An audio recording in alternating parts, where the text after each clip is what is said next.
ঘূর্ণিঝড় রিমালের তাণ্ডবে ঘর বাড়ি হারিয়ে অনেকেরই আশ্রয় এখন খোলা আকাশের নিচে। নিজেদের মাথা গোঁজার ঠাঁইটুকু হারিয়ে পটুয়াখালী কলাপাড়ার কারো কারো আশ্রয় হয়েছে গোয়াল ঘরে অথবা রান্নাঘরে। স্থানীয় বেড়িবাঁধ ক্ষতিগ্রস্তের পাশাপাশি ধ্বংস হয়ে গেছে অসংখ্য শিক্ষা প্রতিষ্ঠান। প্রলয়ঙ্করী এই ঝড়ের ক্ষত শুকাতে সরকারি সহযোগিতা প্রয়োজন। পটুয়াখালীর কলাপাড়া থেকে আরো জানাচ্ছেন আমাদের সিনিয়র রিপোর্টার মহিবুল্লাহ মহিব। ক্যামেরায় ছিলেন রাজীব দাস। উপকূলীয় জেলা পটুয়াখালীর কলাপাড়া উপজেলার নীলগঞ্জ ইউনিয়নের পশ্চিম সোনাতলা গ্রামের বাসিন্দা খলিল হাওলাদার। তার সম্পদ বলতে ছিল একটি টিনের ঘর। ঘূর্ণিঝড় রিমাল সেই ঘরটি লণ্ডভণ্ড করে দিয়ে গেছে। অসুস্থ স্ত্রী সন্তান নিয়ে খলিলের কপালে এখন চিন্তার ভাঁজ। নুনান্তে পান্তা ফুরোনো মানুষটি কি দিয়ে তুলবেন নতুন ঘর?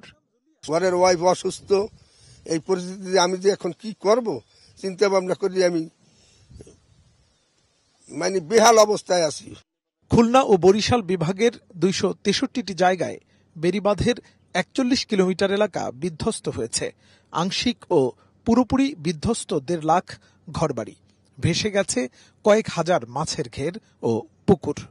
এই ঘূর্ণিঝড়ের অবস্থা সাংঘাতিক খারাপ। এই ঘরের মতো এরকম এলাকায় বহুত ঘর ভাঙছে। দীর্ঘ অনেক বছর 20-25 বছর হবে এটা সংস্কার হয় না।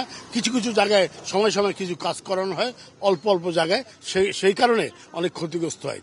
যদি কাজ ধরা হয় এট এ টাইমে সব কাজগুলো করে তবেই এই জায়গাটা সুন্দর এবং সুষ্ঠুভাবে হবে এবং এই নীলগঞ্জবাসী ভালো থাকবে। শুধু ঘরবাড়ি আর মাছের ঘেরি নয়, রিমালের প্রভাবে ক্ষতবিক্ষত হয়েছে অসংখ্য শিক্ষা প্রতিষ্ঠান। শিক্ষার্থীদের ক্লাস করা নিয়ে চরম দুশ্চিন্তায় শিক্ষকরা। 7 দিন ধরে বিদ্যুৎবিহীন এখনো অনেক এলাকা।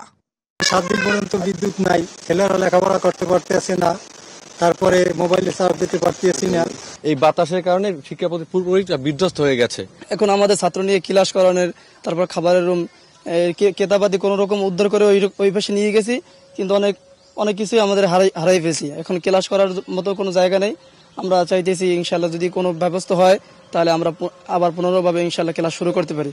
দেশের উপকূলীয় অঞ্চলের উপর দিয়ে বয়ে যাওয়া এই ঝড়ের তাণ্ডব শেষ হওয়ার পর এখন বেরিয়ে আসছে ক্ষতচিহ্ন। ঘূর্ণিঝড় রিমালের তাণ্ডবে উপকূলীয় অঞ্চলের অসংখ্য ঘরবাড়ি এভাবেই ক্ষতবিক্ষত হয়েছে। রিমাল যে ক্ষত রেখে গেছে সেই ক্ষত শুকাতে হয়তো সময় লাগবে।